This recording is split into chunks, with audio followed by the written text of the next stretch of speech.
You haven't met yourself yet.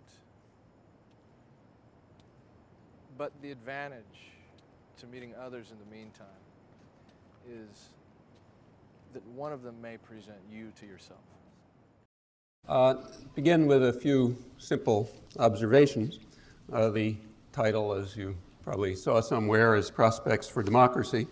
And to evaluate the prospects for democracy, we have to, first of all, carry out some kind of assessment of where the world is heading. That's the prospects part.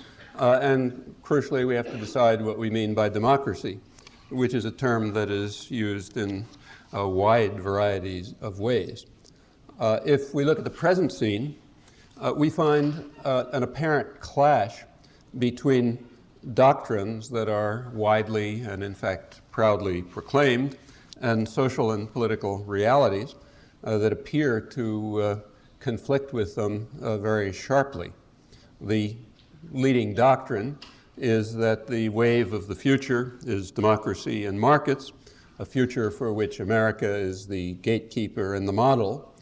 I happen to be quoting from the New York Times, but if you sample almost at random, you'll hear the same thing, more or less the same words. That's the doctrine. The reality is that the world, including our own society, is moving towards a more autocratic and absolutist structure. The scope of the public arena is narrowing, and the opportunities for popular participation in it are also declining. In short, the realities are that democracy is under attack. There are also parallel attacks on free markets, and there are expanding forms of market distortion. It's an interesting topic, but not tonight's topic, so I'll put it aside and keep to the question of democracy, the other half of the story. Well, I said that the doctrine and the realities are apparently in conflict. That is, the doctrine that the wave of the future is democracy and we're the gatekeeper and the model, and the reality, which I think is rather the opposite. Also, there's at least an apparent conflict, but in fact the conflict can be resolved, namely by attenuating the concept of democracy and reducing it to pretty much an empty shell, to various forms with little meaning. And I think that that's exactly what is happening. Of course, in that case, the doctrine will be true, and I think if we look, that's pretty much what we see. The same is true of the talk about markets, but again, I'll put that aside. Well, the currently prevailing concepts of democracy, which have been narrowing and becoming more restricted and impoverished over the years, democracy and liberty as well, these concepts would, I think, have utterly appalled someone like, say, Thomas Jefferson and other great figures of classical liberalism, for whom, incidentally, democracy and even liberty were part of something broader. They were part of the conception of a good society, which would be measured and evaluated by how well it freed individuals and their creative powers. It's to that end that democracy was considered an appropriate means. If we turn to a more modern period, I think that the currently prevailing and increasingly narrowing concepts of democracy would also have appalled contemporary thinkers, 20th century thinkers. For example, a crucial example is John Dewey, who was the greatest American social philosopher, and whose thought focused primarily on the problem of enriching democracy, which he understood pretty much in the classical sense. He incidentally was appalled by the narrowing of the scope of meaningful democracy, both in practice and in the rising democratic theories of his era, mainly the 1920s, 30s, and 40s, the Wilsonian intellectuals who developed the progressive intellectuals of the Wilsonian period, who laid pretty much the basis for the modern form of the impoverishment and attenuation of democratic theory, helped out by the then rising fields of the academic political sciences. There's little doubt in my mind that Dewey, like Thomas Jefferson, would find today's scene, half century later, even more ominous and depressing. Well, these are pretty important issues in contemporary intellectual history, and they have very broad implications, and there's a reality beneath them that is even more portentous. These are very large topics. They're actually topics for an ongoing seminar, not for a talk. I'll try to say a few words about them, but they're going to be inadequate, I'm afraid. To begin with, notice that just about every society calls itself, contemporary society, calls itself democratic. Actually, every contemporary society also calls itself egalitarian. The question is, equality of what? As is discussed in an interesting book by Harvard economist Amartya Sen that came out recently. So in our doctrinal system, we're supposed to insist upon equality of opportunities, one particular form of equality. Others call for other forms of equality. I stress our ideology. The reality is something else, as usual. Take, say, the old Soviet Union. The old Soviet Union consisted of countries that were called people's democracies, and in fact described themselves as the highest form of democracy. Well, we laugh at that for good reasons, and it's useful to have a look at the reasons. It's not that they didn't have elections. In fact, they did have elections. They could have even made the elections free in the sense that anybody who wanted to could say, I'm a candidate, and could even be listed on the ballot. Nothing significant would have changed. The reasons were several. The primary reason was that the basic decisions, the most important decisions about how the society worked, were not in the public arena at all. So it didn't matter much who voted and who ran. The basic decisions were made by a military bureaucratic elite, including crucially decisions over the economy, decisions over what was invested and what was produced, and how commercial interactions and so on. In fact, the basic decisions are at the core of any society, surely any modern society. They were out of the public arena entirely. And that had a lot of consequences. One consequence was that information was quite narrowly controlled by the very same hands, namely by those who had the resources and the power to impose decisions on how they were used. Now, side comment, the population of the Soviet Union apparently had very wide access to information and used that access. There were interesting studies done by U.S. government-funded studies by Russian research centers and others in the 1970s who concluded that it appeared that about over three-quarters of the population was listening regularly to foreign broadcasts, and about 95% of the more or less educated sectors of the population. Samizdat, underground newspapers, technically illegal, but all over the place, they were read by about half of the relatively educated part of the population and by about 15% of blue-collar workers, according to these studies. Those are phenomenal figures for dissident literature, incomparably beyond anything that we can imagine. Returning to the reasons why we laugh at Soviet people's democracies, another was that there was very little in the way of popular organizations that were able to function in the political sphere. Public participation in proposing or crafting, formulating public policy was extremely slight, and there weren't any organizational structures around that enabled people to take part in it. And finally, most people were so busy just trying to survive that they were unable to participate in any meaningful way in the public arena and wouldn't have been able to even if opportunities had existed. Under such conditions, democracy is at best a very thin reed. Well, you'll have noticed, I'm sure, that I'm describing our society.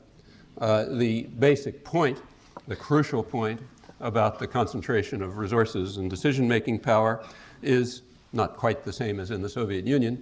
Basic decision-making here, too, is out of the public arena, in fact, entirely out of it almost. But it's not in the hands of a military bureaucratic elite. It's in the hands of private power, corporations, financial institutions, and the like, which operate in secret without any public scrutiny, virtually any, and essentially no public input. They're almost completely unaccountable. And in fact, they, they determine the basic things that happen in life. They are now increasingly transnational. As it's been the case over a long period that governing structures, things that become governments, tend to coalesce around concentrations of power in the last couple of centuries. That means primarily economic power. So national economies led to and were integrated with national governments. The rapid escalation of transnational corporations, banking institutions, financial institutions, and so on. Around them, there is also coalescing a network of structures of governance. What the world's leading business newspaper, the London Financial Times, describes it as a de facto world government with its own institutions, the IMF, the World Bank, the new World Trade Organization, the GATT, the G7 the executive branches of the 7 rich countries.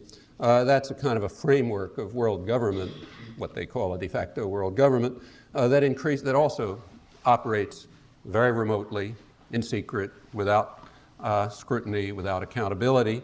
Its primary constituents are, in fact, precisely the transnational corporations and the financial institutions, and it reflects their interest. The new trade agreements, which is a rather misleading term in my opinion, but the trade agreements are accelerating this transfer of effective power to these absolutist, unaccountable institutions, now on a vast scale. Corporations themselves are absolutist institutions. Power lies in the hands of owners and managers. The only debate is about how that's how you divvy out the shares. Debate in literature about that. There's a fairly strict authority structure in a corporation. An individual can sometimes enter into the hierarchy, which means you essentially take orders from above and transfer orders down below. It's a fairly strict hierarchy, as much as any we know of in any institution. If you're an outsider, you're not part of it, you have basically nothing to say. You're allowed to rent yourself to it. That's called getting a job. You can buy what they sell if you like. You can watch. You can't see very much because they operate mostly in secret. And now that they're remote enough to be transnational and have their governing institutions in Brussels and Geneva and so on, they are even more operating in secret. Actually, this is all well known and old stuff. I was at about 10 years ago, I was at a conference in Switzerland on international affairs, and one of the participants was a Swiss diplomatic historian. In fact, he told me he was the Swiss diplomatic historian from the University of Geneva, and we got kind of friendly, and we were out having a beer or something one night, and he told me that the worst job in the world is to be a Swiss diplomatic historian. And the reason for that is quite simple. Diplomatic historians are people who look at archival materials primarily. They try to figure out what's going on by looking at the archives. Well, in most countries, there's a sort of a buffer between private power, which basically rules, and policy. The buffer's called the government. And you can look at and governments do leave a kind of a paper trail. And we're pretty good in that respect by comparative standards. So, you wait 30, 35 years and sometimes even earlier, and you get some kind of a record, in fact, often quite an interesting and complete record of what the government was up to. But in Switzerland, they don't bother with the buffer. The corporations just rule straight. So they make the decisions, the banks and the transnationals and so on, and corporations don't leave any paper trail at all. They are secret societies. They are secret absolutist organizations. If you learn anything about them, it's because, the multinational operations committee in Congress in the mid-'70s, under the pressure of the popular movements of the '60s, in fact, got subpoena power and released some information about them, and occasionally find something out in other ways. But basically, you learn nothing. So being a Swiss diplomatic historian without this kind of intervening level leaves you with not a lot to do, he was complaining. Well, we have something to do because there is this transmission belt, but the picture is, not all that different if you think about it. If you think about where power actually is, how decisions are made, and how much you can find out about the centers of power. Well, This has its consequences, naturally. For example, the other aspects of the deficiencies of democracy, I can't even use the word, I mean the absurdity of using the term democracy to refer to the Soviet system of tyranny.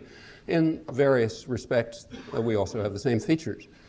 Information is very narrowly concentrated in pretty much the same hands as other decision making. The major media are just huge corporations selling, people like you selling audiences to other businesses, to advertisers. And that sets the framework within which most of the rest operates. Actually, we have, it's a different information system and all sorts of different properties. One of the properties is that people here have much less access. They have access. They don't seek access to other sources of information. So the proportion of the population here that listens to foreign broadcasts is minuscule.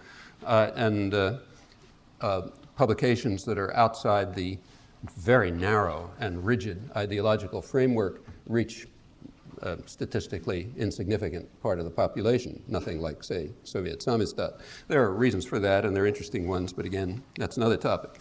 With regard to popular organizations that permit the people to function in the political sphere, there's very limited. We don't have functioning political parties. We don't have political clubs. There's very little in that way. And furthermore, most people are indeed so busy trying to survive that even if such organizations existed, and even if information were readily available, there'd be a limited amount that they could do with it. And under such conditions, again, democracy is a fairly thin reed. I don't want to suggest that here it's like under Soviet tyranny, but some of the structural properties are quite similar and worth thinking about. These are the kinds of reasons why classical Democrats and libertarians were so hostile to corporate power. Now, they didn't really see it. They were on the classical period. I mean, people like Thomas Jefferson, they were only witnessing the very early incipient moments of what was going on, but enough to see it and not to like it. So Thomas Jefferson in 1816 expressed his fear that the country, I'm quoting him now, that the country was moving toward a single and splendid government of an aristocracy founded on banking institutions and moneyed in corporations. And if that tendency, which was just beginning, continued, he said, it would be the end of democracy and freedom. The few would be riding and ruling over the plundered plowman and the beggared yeomanry. Well, that was 1816. A decade later, period of Jacksonian democracy, Jefferson was a little more optimistic. Right before his death, in fact, I think hours before his death, he spoke at the 50th anniversary of the Declaration of Independence. And in speaking there, he made a crucial distinction, which is worth paying careful attention to. He distinguished, I'll use his words, between those who fear and distrust the people and wish to draw all powers from them into the hands of the higher classes. That's one category. And the others are those who identify with the people, have confidence in them, cherish and consider them as the most honest and safe depository of the public interest, even though not the most wise. That's the second category of people. And he was hoping that the second category would be in the ascendancy. Well, looking now, that was 1826, it's clear, should be clear to any observer, that Thomas Jefferson's worst fears have been realized. Effective power is indeed in the hands of the higher classes. The early institutions of banking institutions and moneyed in corporations that he was concerned about are now vast in power and control and dominate the decision-making system, essentially in secret. And modern democratic theory, interestingly, has veered very sharply from Jeffersonian ideas, and in fact is precisely based on fear and distrust of the people, who must not be allowed to determine public policy or enter into the public arena because, as contemporary thinkers put it, they are too stupid and ignorant.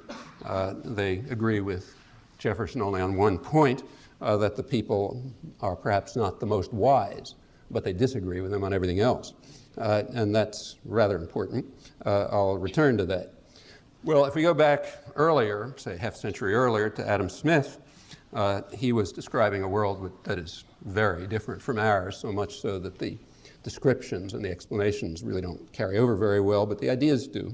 He lived too early to see the autocratic structures of modern industrial capitalism, and he didn't anticipate their development.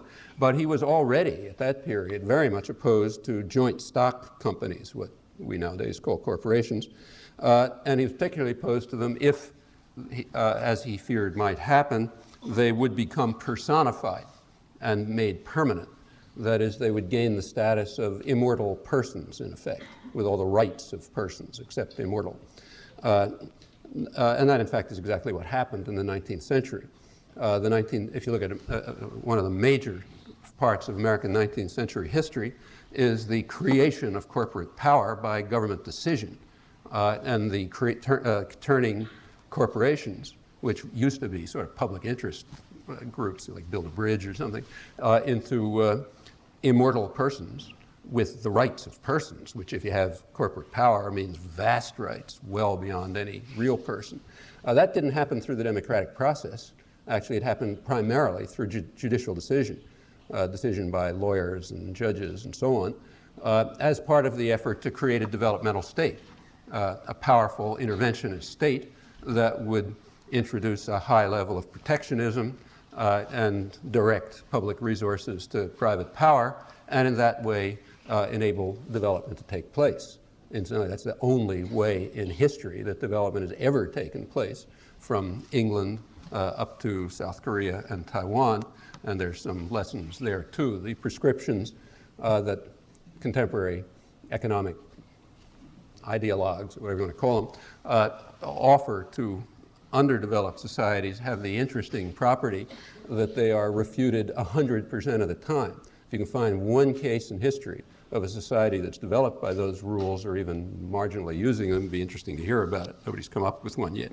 There are cases of societies that have followed those rules, and they're mostly basket cases. Again, something worth looking at when you read primers on free trade and so on the front pages of the New York Times. Well, again, that's that other topic I'm not talking about. The judiciary in the 19th century did create the permanent, the immortal persons that Adam Smith was so concerned about. And again, his worst fears were realized. Adam Smith, though, again, it's a very different world that he was describing, and the arguments don't. You could argue about whether they went through for his world, but they don't go through for ours. Nevertheless, the ideas are interesting, and the beliefs, and worth paying attention to. This is part of the system of classical liberal thought, the basis for modern libertarian theories of freedom and democracy. He held that markets could function properly only under conditions of relative equality. And he also thought, and gave a long argument to try to show, that liberty would lead to equality. Either to perfect liberty would lead either to absolute equality or to continual tendencies toward equality. And insofar as we don't attain that state of equality, or near equality, insofar as that's not realized, that simply indicates that we've not attained the state of liberty, of perfect liberty. Well, of course, the discrepancies are vast and growing, and that gives you a measure of how far we are from liberty in any sense that someone like Adam Smith would have recognized. He held, in fact, that only under conditions of relative equality and tendencies toward equality would market competition be efficient or fair, and thus able to contribute to its further ends. The market was no end in itself for people like Adam Smith. The further ends were realization of human capacities and potentialities, and a market could contribute to those ends insofar it was relatively equal, as the outcomes were relatively equal, and that he thought would happen under conditions of liberty. Otherwise, you don't have liberty. The very foundation of liberty in Adam Smith's view, and this is standard Enlightenment thinking, is the right of every workman to the fruits of his own labor. That, he said, is sacred and inviolable. It's a crucial element in self-fulfillment, as another major classical liberal thinker, Wilhelm von Humboldt, who's very much inspired John Stuart Mill, as he put it, if a craftsman creates something beautiful, but does it on external command by the orders of someone else and under coercion, we may admire what he does, but we will despise what he is, because he's not human, he's a machine. Adam Smith held the same view. Coming to the present, John Dewey, who again was one of the increasingly lone voices speaking for democracy and freedom in the 20th century America, though he was very much surely in the mainstream intellectual and political culture of his day, that's the first half of the 20th century, increasingly marginalized. By now his views are almost unrecognizable. He held, let me just read them, and I'm reading it because I think it's basically correct, incidentally. His views, and it should be a vision for the future, as it was a vision of the great libertarians of the past. He held that politics is the shadow in our society, politics is the shadow cast on society by big business. And as long as that is so, the attenuation of the shadow will not change the substance. In other words, reforms are basically pointless. The reason is that a democracy requires that the shadow of big business simply be removed so that the political system can function. The very institutions of private power, he stressed, undermine freedom and democracy. And he was very explicit about the anti-democratic power that he was talking about. Quote Dewey, "It resides in control of the means of production, exchange, publicity, transportation, and communication. Whoever owns them rules the life of the country, even if under democratic forms, acting within the shadow that big business casts. Business for private profit through private control of banking, land, industry, reinforced by command of the press, press agents, and other means of publicity and propaganda. That," he said, "is the system of actual power, the source of coercion, and unless it's unraveled, we cannot seriously talk about democracy or freedom." Continuing, in a free or democratic society, workers have to be masters of their own industrial fate. That's a classical liberal doctrine. Find it right through classical liberalism. Adam Smith, Humboldt, and the rest. Thomas Jefferson, of course. It is illiberal and immoral, Dewey said, to train children to work for the sake of the wage earned, not freely and intelligently, under their own control. Hence, industry must be changed. If democracy is to exist, it must be changed from a feudalistic to a democratic social order. All of these are, or at least should be, truisms. And indeed, they were very common coin. They were common ideas among working people, uneducated working people, not all that long ago, turn of the century, for example, when working people called for an end to what was standardly called wage slavery, which they regarded as not very different from chattel slavery. I stress that all of this is as American as apple pie. It has nothing to do with Marxism, nothing to do with Leninism, or any of the other scare words that are conceived by concocted by the contemporary commissars. And it's all completely down the tube. As the system has become more feudalistic, in Dewey's sense, more fundamentally illiberal, and more opposed to the ideals of human freedom that were held, and indeed rightly held, by classical libertarians, those who we profess to honor, but in fact constantly kick in the face, and whose ideas are simply disappearing from sight. The doctrinal, as the system has itself become more feudalistic, absolutist, unaccountable, narrow, remote, secret, in essentially the classical liberal sense, running right up to Dewey and others of the time, as it's become narrower, the doctrinal system has also correspondingly become narrower. That's what universities are about, in fact, to narrow it and to exclude the thinking that, in fact, inspired classical liberalism and democratic action and thought. The fundamental libertarian principles, which, as I say, were even common coin among the general population, let alone libertarian thinkers, these now sound very exotic and extreme. I just gave you a sample of them. In fact, they're often called anti-American, an interesting term, actually, a term that can be used only in cultures with a really deep totalitarian strain. So, for example, in the Soviet Union, the worst crime was being anti-Soviet. And in the United States, people like professors at the University of Massachusetts publish books called The Anti-Americans, which people don't laugh about. They're highly regarded, and you get sober reviews in the New York Times and so on and so forth. You might ask yourself, as a sort of a thought experiment, what would happen if somebody, say in Italy, were to publish a book called The Anti-Italians, and imagine, or anti-Italianism, or anti-Norwegianism or something, and ask what the reaction would be on the streets of Milan or Oslo, or in fact any culture, any political culture that had not succumbed to totalitarian doctrine and still had a memory of what freedom and democracy were about. The very fact that we're able to use terms like that is quite striking, particularly if you consider our own history, of which I've just barely given a sample, but it's a real sample, not of major figures. Well, these are very important features of the deterioration of democracy in the current period, not only at the institutional level, but also in the doctrinal support for power that accompanies it. I ought to stress that this fear of democracy is a very old story and very deep-seated.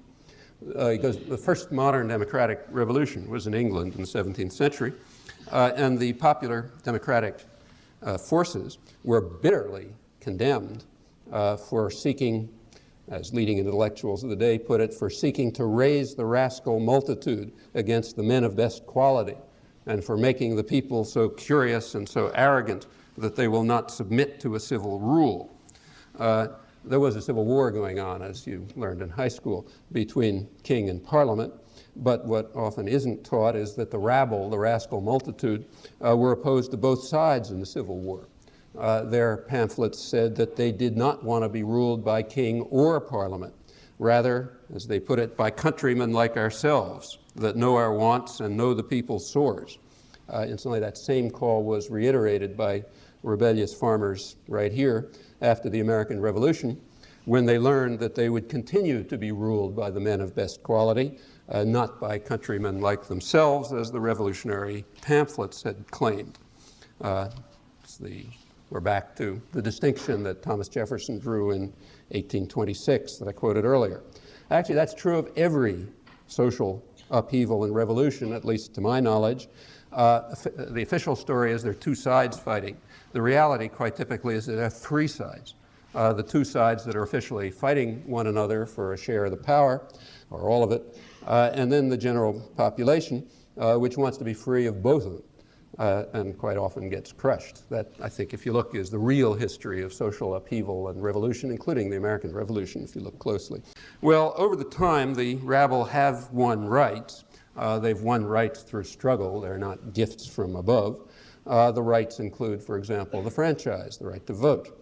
And that brought, which is expanded. So in the United States, half the population was disenfranchised until the 1920s, for example, but it finally won the vote. And in the 1960s, the vote extended effectively to black population, which hadn't really had it before. So these are all victories for democracy. It extends the franchise, extends something. And those victories brought with them renewed fears of the rascal multitude and new and more sophisticated devices to control and marginalize them. Now, as the power of the state to coerce gradually declined over the years, these modes of coercion and control and marginalization shifted more and more to propaganda. And propaganda is naturally in the hands of the powerful, for surprising reasons. In our own business-run autocracies, that means primarily business propaganda, and that includes media propaganda, the media just being big businesses.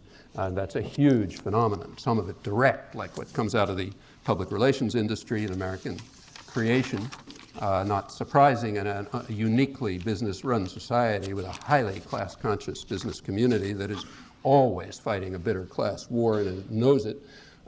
So straight out of the public relations industry and then out through its various outlets, including a good part of the media and the academic profession and so on. The leading student of 20th century of business propaganda, an Australian, Alex Carey, who's written very interesting things about the United States and is unknown here. He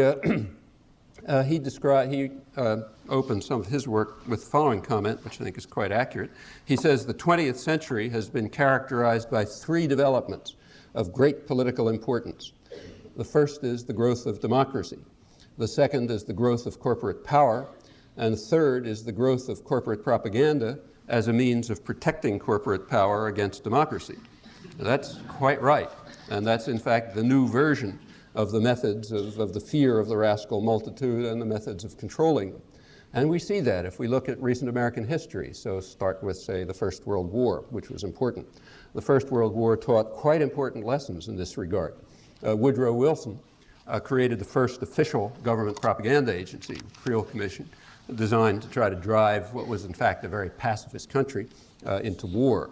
He was particularly aided by the people who modestly called themselves the most intelligent members of the society, the liberal intellectuals, who took pride in the fact that for the first time in history, a population had been driven into war not by generals and other rotten people, but by the smart guys who perceived that it was the right thing to do. In fact, what they were doing was disseminating fabrications concocted by the British Ministry of Information about, Belgian babies with their arms ripped off and various other propaganda that was designed by the British, as they put it, to try to control the thought of the world. Well, the ones that they were most easily able to control were the most intelligent members of the society here, self-designated, namely the serious intellectuals who propounded all of this stuff with great sobriety and later took great credit for what they'd achieved. Whoever owns this is going to get a bit of silence. This was quite successful, this business propaganda, and it impressed people. Woodrow Wilson himself was called the great generalissimo of the propaganda, on the propaganda front, a phrase that was used by Harold Lasswell, one of the leading figures in contemporary political science, the founder of the modern field of communications and so on, who began a very influential career by studying wartime propaganda. The success of the Generalissimo was substantial, and it impressed several audiences. One audience that it impressed was the most important one, the American business community. It gave a big shot in the arm to the public relations industry, which had existed, but it really took off, very much influenced by the successes of the Generalissimo. In fact, the Generalissimo of corporate propaganda, Edward Bernays, who lived here, was part of the was in the Wilson propaganda agency, and he learned a lot from it. He developed the ideas, which he later propounded, which were that the essence of democracy is propaganda, what he sometimes called the engineering of consent. And it's quite obvious who's going to do the engineering, but though obvious, unsaid, because that's not one of the things you're supposed to say. Another person who was quite impressed by the successes of Anglo-American propaganda was Adolf Hitler. If you read Mein Kampf, you'll notice that he thinks Germany's defeat in the First World War was in large part due to the inability of autocratic, authoritarian Germany to compete on the propaganda front with the democratic societies, which really carried out thought control much more efficiently and effectively. He's actually quite right about that. And in Mein Kampf, he sort of promised next time around, they'd have their own propaganda agencies. Whether they succeeded equally to ours or not, is another question, but again, we'll put that one aside. A third audience that was deeply impressed were American intellectuals, people like Harold Lasswell, for example. They were not particularly cognizant of the fact that they were the main victims of the propaganda. That sort of was true, but you don't want to think that about yourself.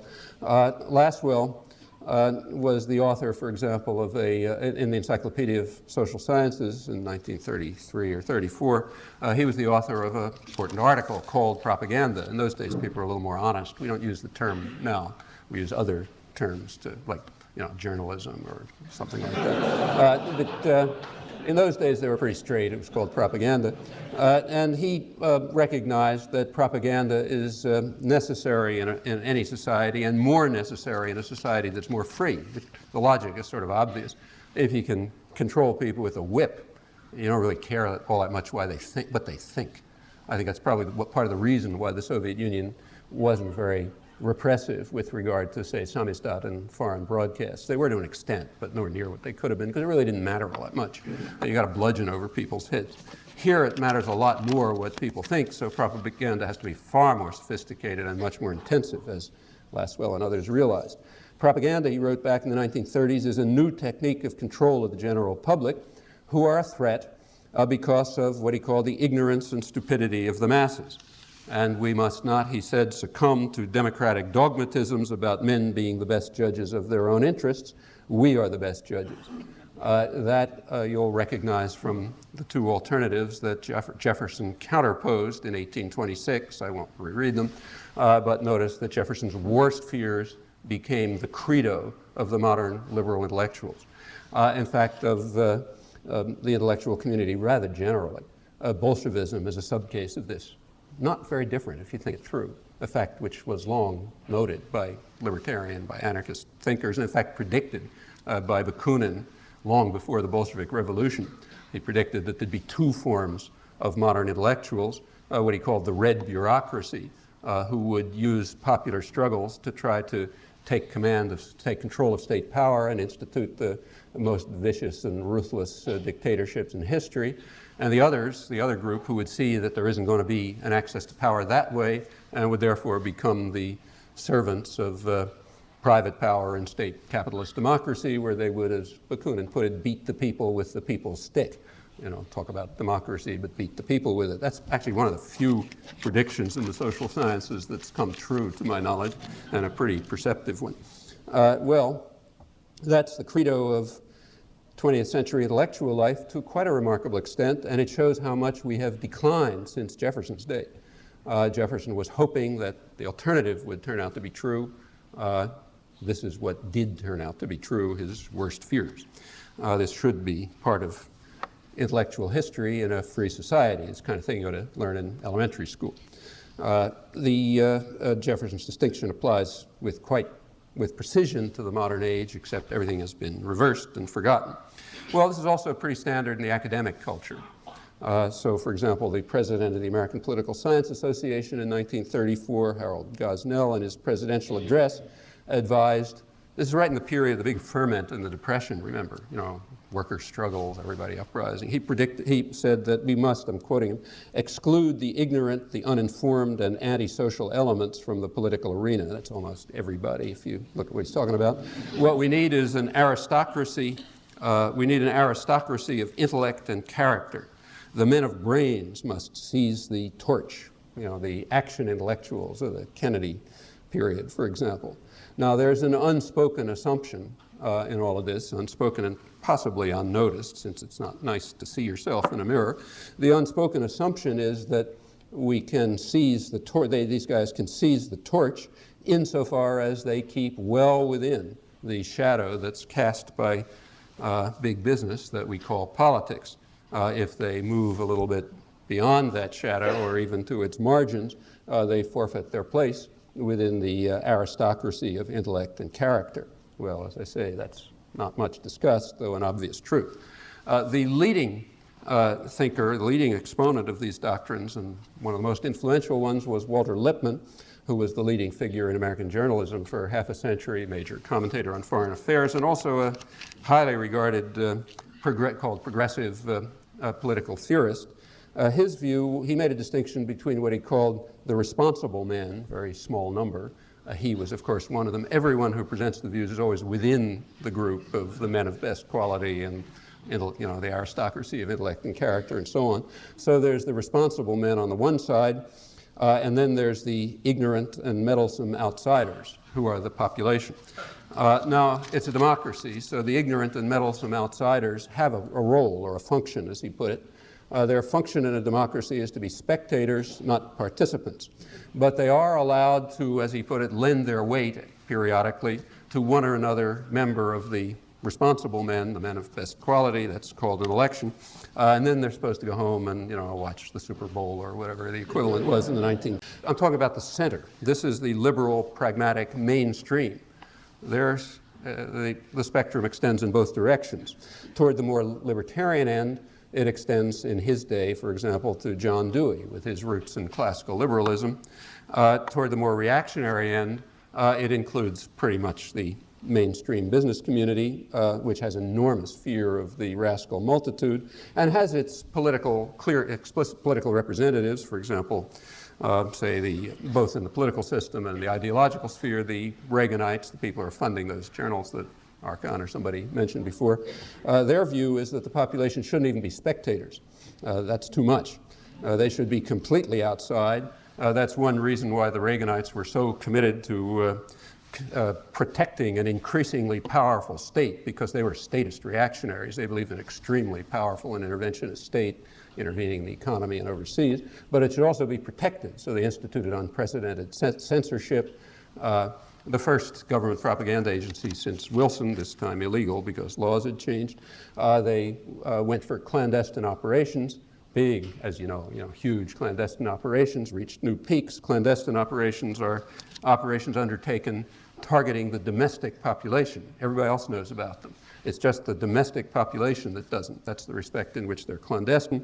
There are very interesting counterparts to this in corporate propaganda. I'll read you a couple of examples if you're interested. They're kind of interesting to look at, rather well crafted, but I'll put aside time being tight. Well, that's basically the spectrum.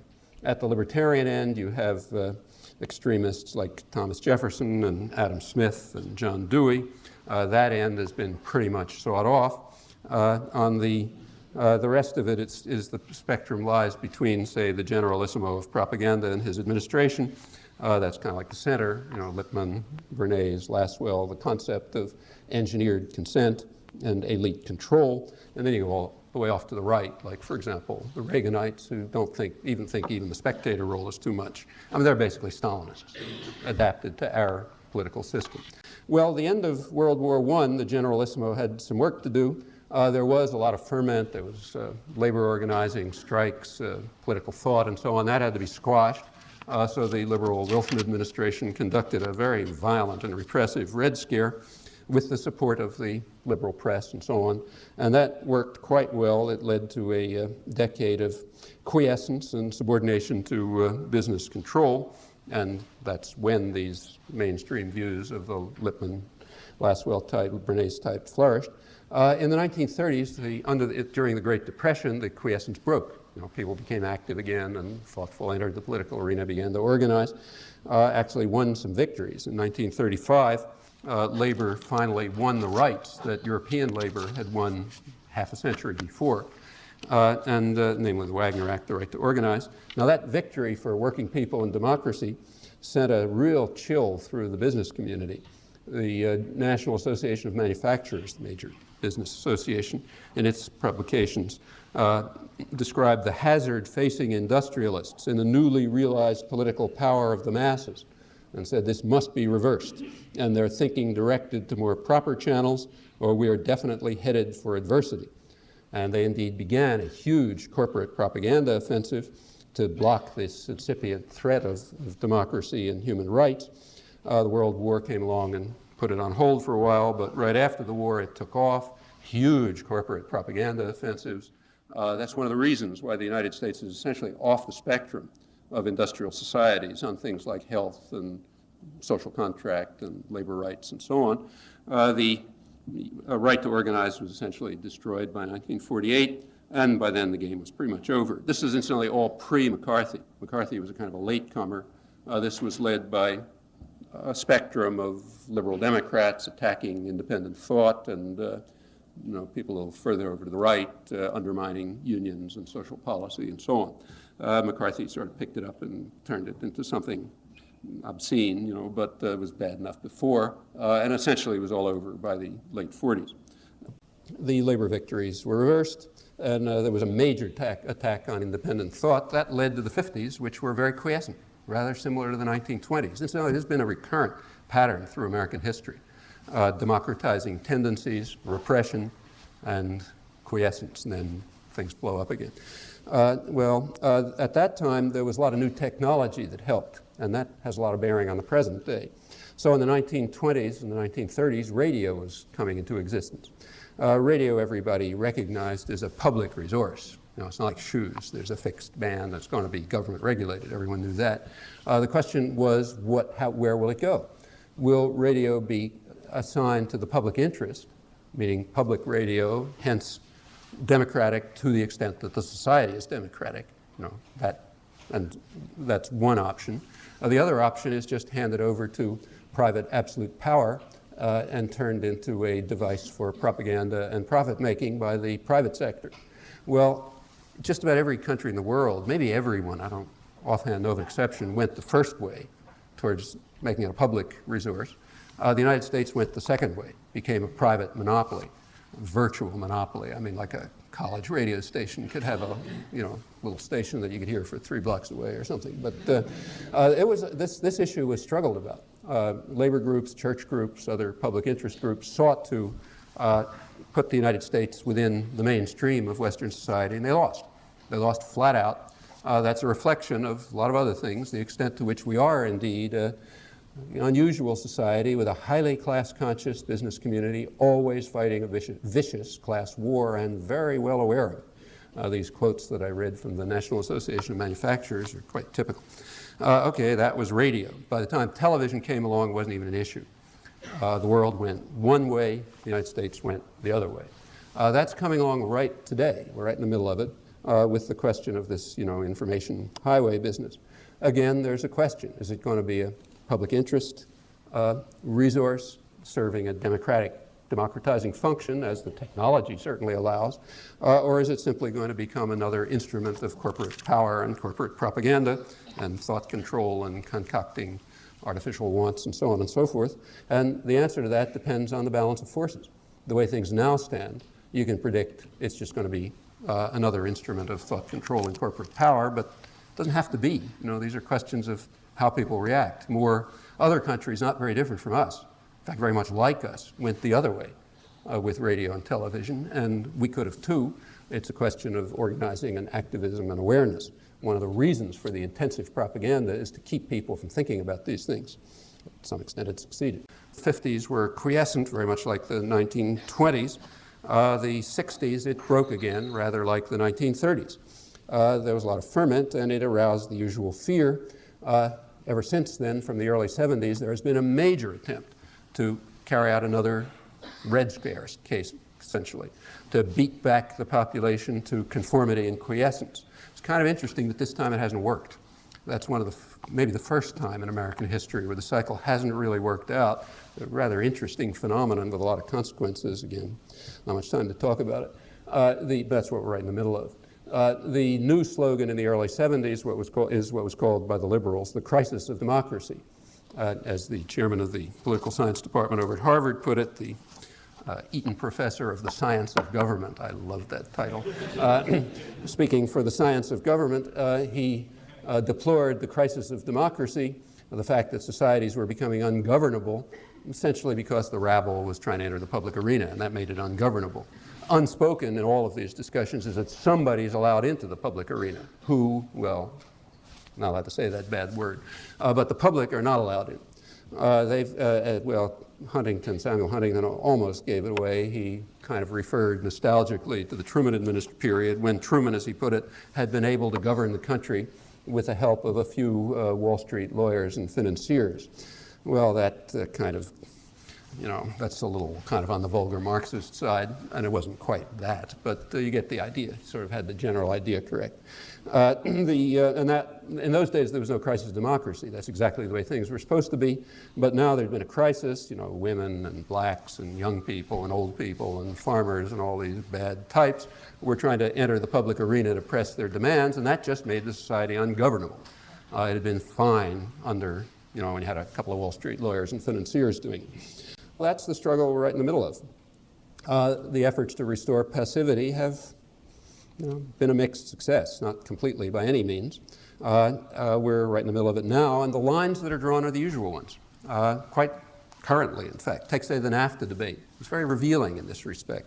The NAFTA debate, the big issue toward the end of the NAFTA was a major issue for the corporate world. Such a major issue that the media, which usually kind of pretend to be above the struggle, abandoned the pretense, and their class commitments became very explicit. In fact, the New York Times actually used the phrase class lines at one point. That's like a no-no. You're not allowed to refer to that. But it was just too obvious to conceal, as were the commitments of the media. There was a real frenzy about NAFTA, unusual, in fact. And that tells you that something really important was at stake, as it was. A lot of what was important was the attack on democracy, in fact, which is accelerated by these so-called trade agreements. You recall right at the end, when it looked like not such a clear thing, the frenzy mounted to a fever pitch, and it focused on one thing primarily, the fact that labor, working people, were attempting to lobby their representatives. And that was considered an absolute scandal. Clinton made all kinds of speeches, which were headlined all over the place, in which he denounced what he called the naked pressure and the raw muscle of labor, which even descended to pleading based on friendship and threatening based on money and work and campaigns. Total outrage, to approach your representatives and say, look, we'd like you to do something.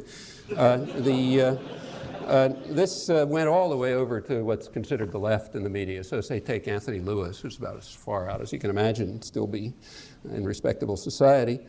He denounced what he called the backward, unenlightened labor movement with its crude, threatening tactics and its fear of change and so on. The whole thing was real hysteria. And it was quite interesting. New York Times last day had an editorial, which had in it a box in which they listed people in the New York area who were planning to vote against NAFTA, and they listed their contributions from labor.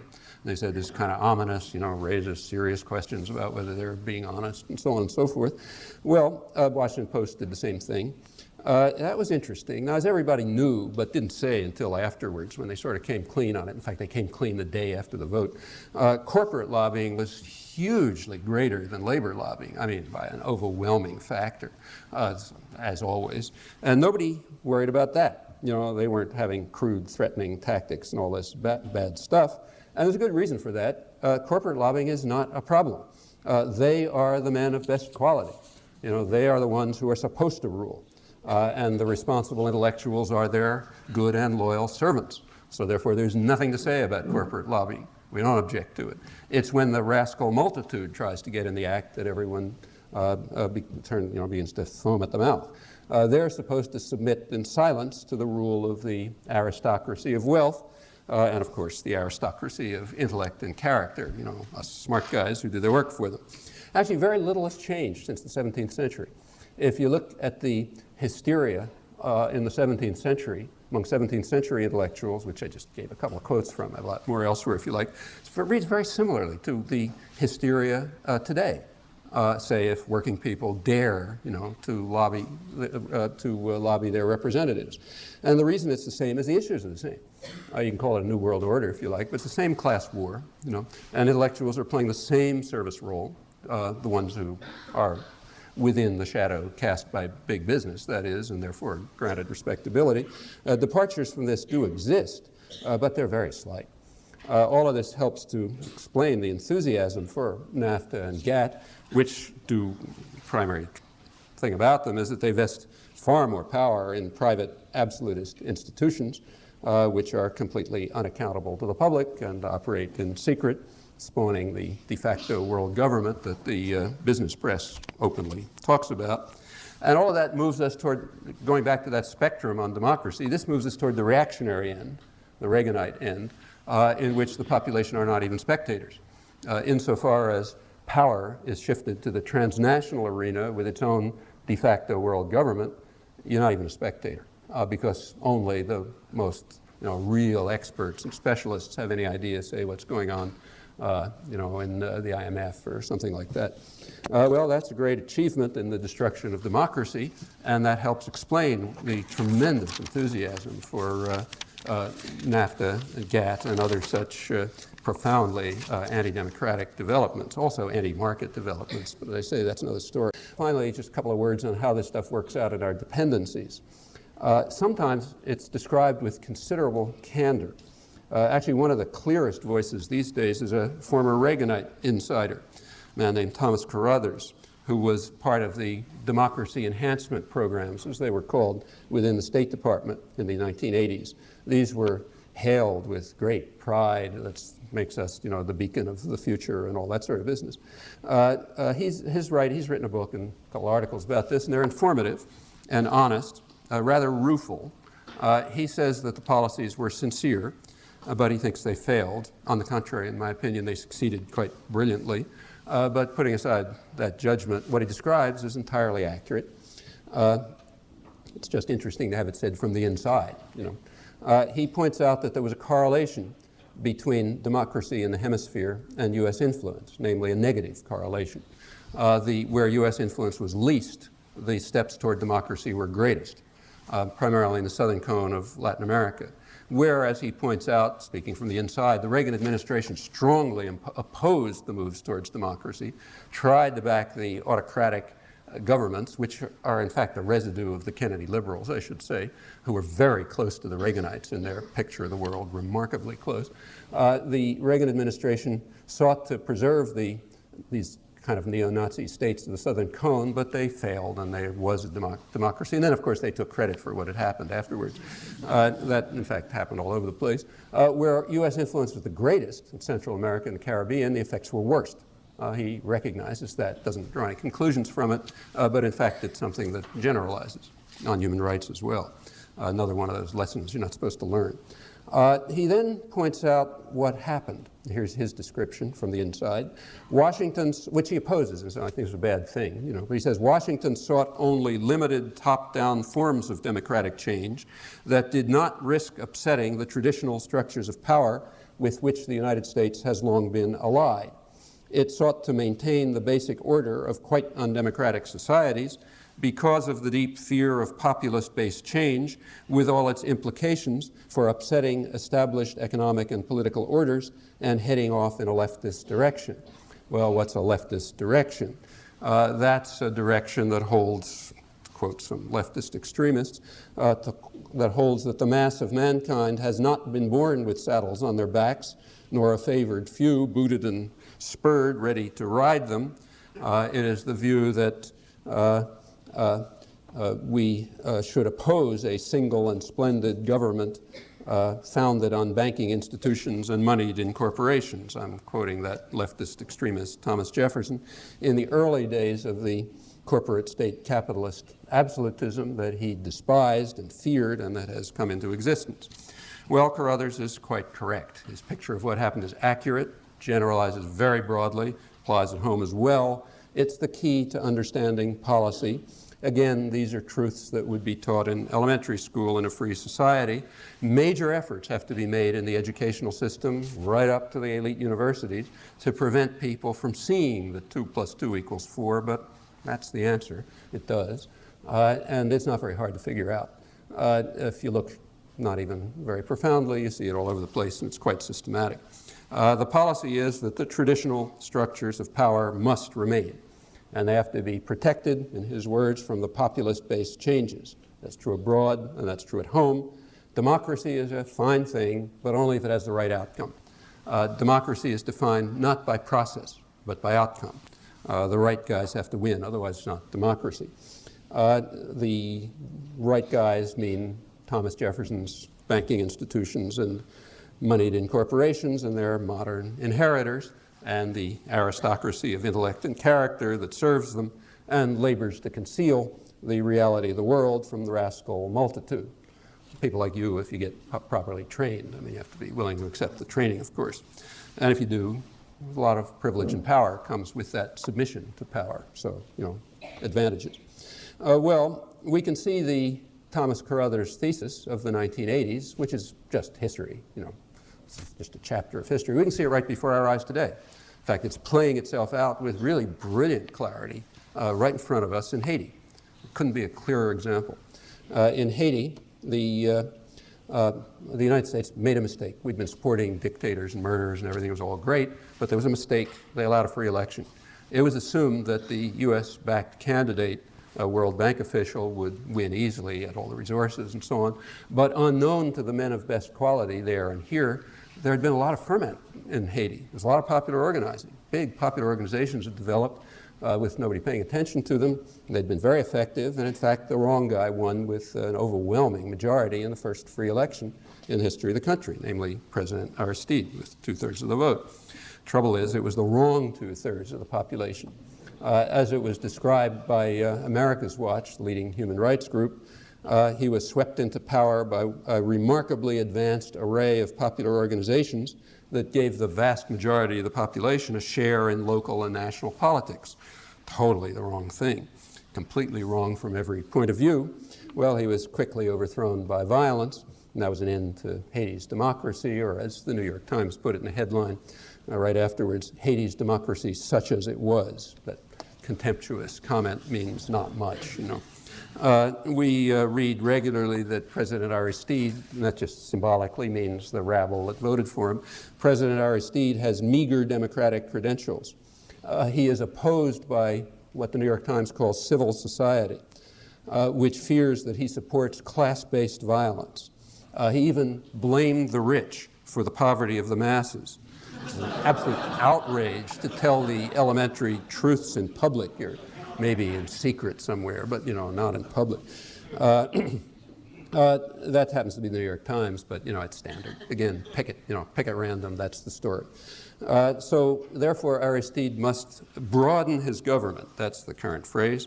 Unlike Clinton, say, whose government is broad enough. Just sort of take a look at the average income in his cabinet. So that's broad enough. But Aristide must broaden his cabinet. That's code word, which everyone understands. It means he must broaden his cabinet to exclude the huge mass of the population, because they don't belong there.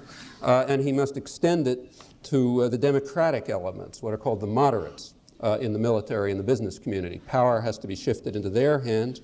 Who are the moderates? Well, the moderates are the ones who don't think everyone should just be exterminated. That's why they're moderates. Rather, they think that people should be allowed to work for 14 cents an hour in US-owned assembly plants, which incidentally is a very useful weapon against poor people at home and working people at home. It's a way to lower standards of living and wages throughout the world, and the rich society is an extremely important thing, so that's the moderates.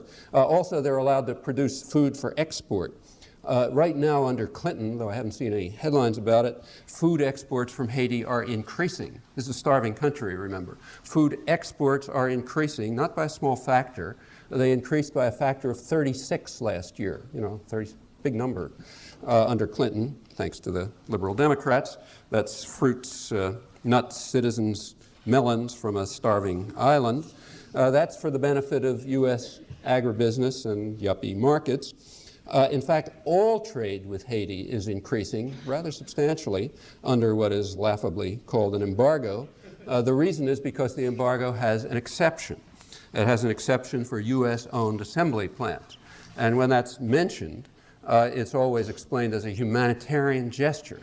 You have to understand that Haitians suffer only when U.S.-owned plants don't export and import. When others don't export and import, they don't suffer. And also, like children in Cuba, fortunately, they don't suffer when they starve, so we don't have to worry about embargoes there. But we have to have a very carefully crafted embargo in Haiti, which excludes U.S.-owned assembly plants whose trade is increasing, in fact total trade is increasing, which allows export of food, which doesn't happen to notice that the Dominican border is completely porous, so the rich can get anything they feel like. The U.S. is totally impotent to stop the Dominican, control the Dominican army, which it runs, the United States is known for having been able to exert influence at places, but not over superpower like the Dominican Republic, so we can't do anything about that. The Haitian military, as everyone knows, lives primarily on narco-trafficking. Take a look. The U.S. Navy and Coast Guard have been able to pick up just about every fishing boat that escapes Haiti with some terrified refugees. That's a totally illegal blockade, incidentally. It's as if Libya, say, were to block all commercial air traffic out of the United States. But we're a terrorist state, so we do what we feel like. But we've been able to pick up every refugee, just about, but not a single narco-trafficking boat. Amazing, isn't it? Actually, this was asked by the Black Caucus and John Conyers. No, they got an answer. They said the problem in stopping narco-trafficking in Haiti is that the Haitian military, who we work with, still work with, don't have radar. So they can't pick up the planes and the boats. And of course, the U.S. Navy and Air Force, because of these terrible Pentagon budget cuts, they can't figure out a way to remedy this deficiency. So therefore, we just, what can we do? I mean, we'd like to stop it, but we can't. All this is going on. And the end result is perfectly predictable, and it was been predictable from the beginning. And for example, it was predictable when Warren Christopher, the Secretary of State, had his confirmation hearings. He was asked, if you looked at the small print, he was asked, what do you think about Haiti? New liberal Democrats coming in, and he said, well, we think that President Aristide definitely has a place in the final settlement, though we haven't quite determined yet what that place is. And with that ringing endorsement of democracy, the Clinton administration took over and has succeeded in harshening the policies of the Bush administration, which it attacked, including what I've just described. The end result is supposed to be that the government is to be broadened to include the moderates of the kind that I described. Aristide either doesn't get back at all or maybe gets back and has a kind of symbolic presence, which means that the population has a symbolic presence. Meanwhile, the population gets terrorized and intimidated. A year ago, when the Americans Watch report came out, they pointed out already, beginning in the Clinton term, that if this goes on, it won't matter much whether Aristide gets back or not. The popular organizations will have been decimated, people will be intimidated and terrified, and then you can even run a vote, like the way we're doing in El Salvador. And then it'll be fine. You know, if you intimidate and demoralize people enough, if you crush them, if you eliminate any hope, if you make it clear to them that if they get out of line, they're going to be slaughtered, then you can even run an election. And all the, you'll get Anthony Lewis to talk about this romantic era, like Thomas Jefferson, as he did after we succeeded in doing precisely that in Nicaragua. That's called democracy, and we're now watching it play out before our eyes in the case of that formula that Carruthers described that's it. If after sufficient terror, intimidation, destruction of popular organizations, and so on, you can ensure that power stays in the hands of the right power groups, the ones linked up to U.S. corporations and banking institutions, and the others who basically run this society, then that's democracy. And everybody's happy, and we praise ourselves for our glory. As I say, the same thing's going on in El Salvador right now. We saw it in Nicaragua. We're going to see it again. It has nothing to do with the Cold War, zero. That was just a pretext for things that happened before and continue without change since. So what are the prospects for democracy? Well, again, that depends what we mean by democracy. If we mean what Thomas Jefferson hoped for, the prospects are gloomy and declining significantly. If we mean the official theory that's been taken over, that has in fact taken over our increasingly impoverished and authoritarian intellectual culture, if you believe that, well, then the prospects are just as grand as we're told every day by respectable authorities who sing odes to the New World Order, for which we, meaning they, are the gatekeepers in the model. Now that, of course, is not the whole story. The real prospects for authentic democracy depend on something else. They depend on how the people in the rich and the privileged societies learn some other lessons. For example, the lessons that are being taught right now by Mayans in Chiapas, Mexico. They're among the most impoverished and oppressed sectors in the continent, but unlike us, they retain a vibrant tradition of liberty and democracy, tradition that we've allowed to slip out of our hands or simply be stolen from us. And unless people in the rich here and in other rich and privileged societies, unless they can recapture and revitalize that tradition, the prospects for democracy are indeed dim. Thanks.